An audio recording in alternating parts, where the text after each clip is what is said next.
ini adalah edukasi. Saya bukan menjual asuransi, tapi saya mengedukasi bahwa konsep emergensi itu sebenarnya jauh hari kita harus lakukan, karena kita harus punya yang namanya plan.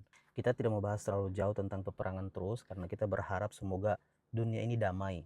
Harapannya kita semua yang baik-baik. Tidak ada yang mau, tetapi itu bisa terjadi tanpa kontrol kita. Nah, ada 3 hal yang harus kita lakukan sekarang. Yang pertama adalah kita berdoa. Semoga orang-orang petinggi yang ada di dunia ini dan di negara kita bekerja dengan maksimal dan insya Allah menghasilkan hasil yang terbaik. Nah, yang kedua, fokus untuk mempersiapkan diri menghadapi kondisi krisis ke depan. Nah, yang ketiga adalah fokus mempersiapkan diri dengan cara sungguh-sungguh. Nah, kalau kita sudah bersungguh-sungguh, sudah berikhtiar mempersiapkan diri apabila terjadi krisis apa semua, terus kita ya terburuknya kita hadapi keadaan yang tidak menyenangkan, tidak masalah. Yang penting kita sudah betul-betul mempersiapkan diri. Tetapi kalau harga BBM naik akan mempengaruhi inflasi, yaitu kenaikan-kenaikan biaya yang lain pun akan meningkat, operasional meningkat, jelas makanan juga meningkat, biaya-biaya pokok meningkat. Itu. Nah, negara kita kalau memiliki cadangan keuangan yang baik, kemudian memiliki devisa negara yang kuat, dana APBN-nya besar, insya Allah akan bisa melewati. Ada kesamaan dari kisah ini, bagaimana kalau terjadi krisis dalam keluarga kita, yang namanya sumber energi atau sumber income kita pasti berasal dari pencari nafkah.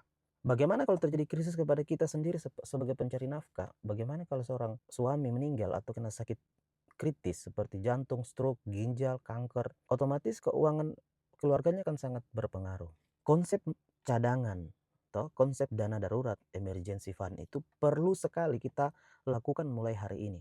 Perbedaan besar orang-orang yang melewati ini, kejadian-kejadian seperti ini terbagi menjadi 2 macam, ada yang siap, ada yang tidak siap. Nah, siapa yang siap? Dia yang memiliki dana emergensi. Nah, kalau terjadi sakit, terjadi pencari nafkah meninggal, siapa yang siap? Dia yang memiliki emergensi juga. Salah satunya yang paling modern dan sangat-sangat dianjurkan dalam financial planning, dalam perencanaan keuangan, yaitu asuransi. Asuransi.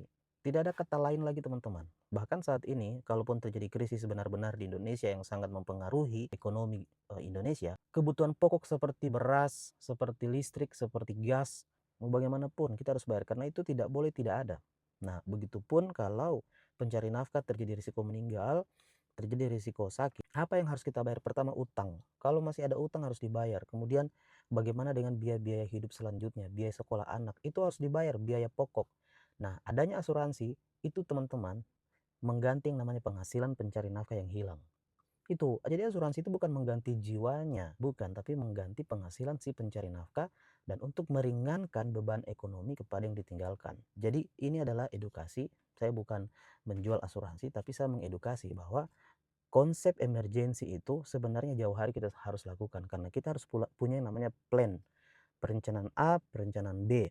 Tetap kita berdoa semoga berjalan lancar, tapi kita harus mempersiapkan keadaan buruknya apa. Kalau itu terjadi, saya sudah siap. Begitu. Semoga bermanfaat, tetap semangat, tetap positif, dan jaga kesehatan. Assalamualaikum warahmatullahi wabarakatuh. Selamat pagi.